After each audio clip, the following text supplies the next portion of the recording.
ball was for you that you caught in the end zone? It was not for me. I didn't think so. I went vertical, and those guys, the defense didn't carry me vertical, and I saw grass and I took it. And that ball, he told me after the fact that the ball wasn't headed for me, but I just went and attacked it and tried to make a play. What's going through your mind when that ball's in the air?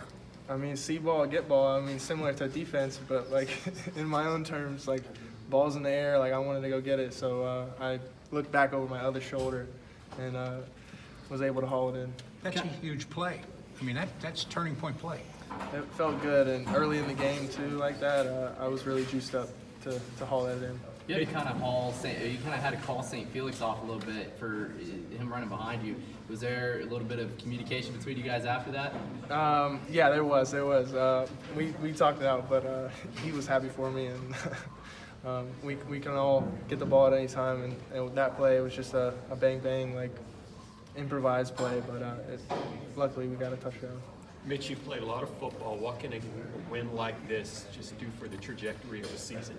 Yeah, this feels really good for our team. A lot of momentum that we can take from this game and going forward, a long stretch of conference games against good opponents. So to finish this, to get through this game with a win, and it throughout the whole game, I mean, it wasn't always the prettiest, it wasn't the cleanest, but we got it done. And I think winning is a habit, and I think we're getting back into winning habits in many areas. Graded out at 90% last week. I mean, talk about blocking and, kind of having to do that again this week.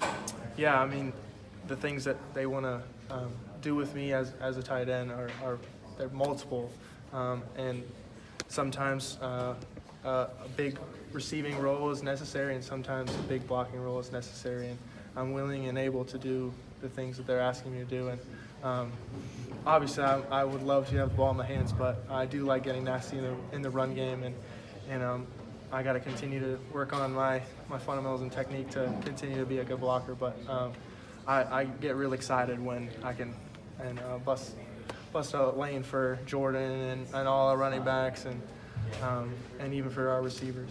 Speaking of Jordan, talk about what it's like to see him post 2 straight games of more than 100 yards now. Yeah, I'm a huge fan of Kronk, and we were roommates for a good amount of time, and just to kind of hear his story and all that he's been through, and just to see him ball out today and last weekend, I'm so happy for him that things are picking up for him. Those 5 hogs in the trenches got after it the second half. They sure did. They showed up and they got nasty, and they moved guys back, and they created great holes for our running backs. Have they made you an honorary hog yet? I guess I'm half hog, half receiver, but I definitely, it's cool that way because I get to be in both rooms. So. Getting back to the win, would you say this is kind of a bent, not broken kind of victory? Yeah. Like I talked about earlier, it wasn't always perfect, it wasn't always the cleanest, but we got it done, and that's really all that matters at the end of the day. Ugly win better than a pretty loss, right? Always. How'd it feel to have a game like this in front of the homecoming crowd and with former players on the sideline for you? Yeah, it was awesome. I love to see some of those guys that I played with in the past back here, and created a lot of great relationships with those guys, and to see them back here and have their support is awesome. Thanks, Mitch.